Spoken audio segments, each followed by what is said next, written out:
Hi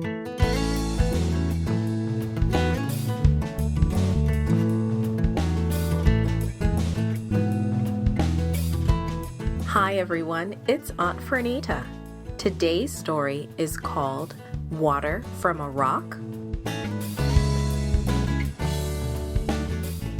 The memory verse is from Isaiah chapter 26, verse 4. It says, "Trust in the Lord forever, for the Lord is the rock eternal." Today's message is we worship God when we trust Him. Have you ever run out of water? Imagine how thirsty you would be. You would probably be upset and cranky. Years ago, God told Moses to lead the Israelites out of Egypt. Moses did, but they had a water problem. This is how it happened. The Israelites were out of water again. So they started complaining to Moses again. "Why did you bring us out of Egypt to die in this desert?" they grumbled.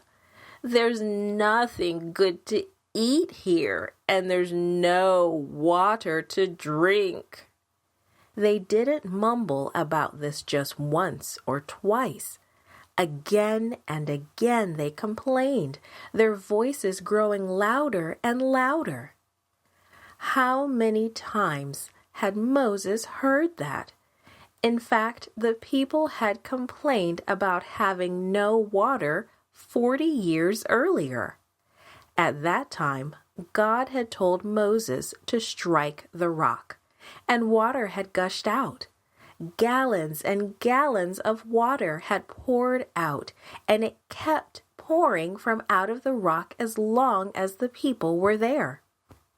So here they were again, without water. Instead of trusting God to care for their needs, they grumbled and complained. And Moses, as he always did, turned to God for help. God told Moses to take his staff, his walking stick, and call his brother Aaron. They were to gather all the people together.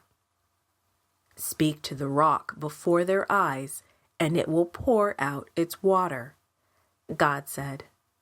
Moses had been patient for a long, long time.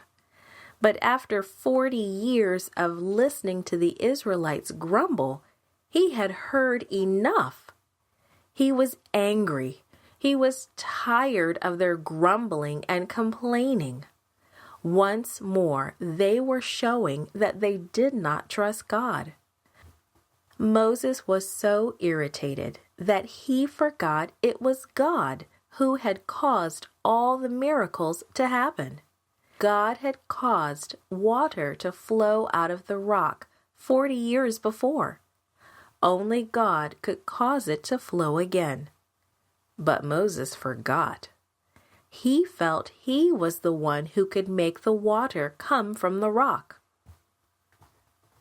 "Listen, you rebels. Must we bring you water out of this rock?" Moses yelled at the people. But he didn't speak to the rock as God has commanded. He raised his arm and hit the rock twice with his staff, and God made the water gush out. Moses may have felt quite pleased with himself for a moment. He'd probably wanted to yell at the people for a long time. And it may have felt good to hit that rock. But Moses had given the impression that the power to make the water flow had come from him and Aaron. So God was dishonored. If Moses had obeyed, it would have reminded the people that although Moses was their leader, he got all his instructions from God. Then God spoke again in his calm, gentle voice. "Moses, Moses, you did not trust me, not even to honor me as holy in the sight of the Israelites." God said, "Because of that, you will not bring this community in the land that I give them." Immediately Moses realized what he had done. He too had forgotten to trust God. He had forgotten for a moment who was really leading Israel. For 40 years, Moses and Aaron had struggled in the wilderness. For 40 years, they had led God's people. But Moses and Aaron could not go into the promised land. The Israelites had to learn that whoever their leader was, that person had to trust God completely and honor all of God's instructions. God wants us to honor and worship Him. He wants us to trust Him. He wants us to know that He will be with us every day. We worship Him when we do what He asks of us, and we worship Him when we trust His leading. Created and produced by Falvo Fowler. This podcast is read by Franita Buddy Fullwood for Gracelink.net. Animation and artwork by Giogo Godoy.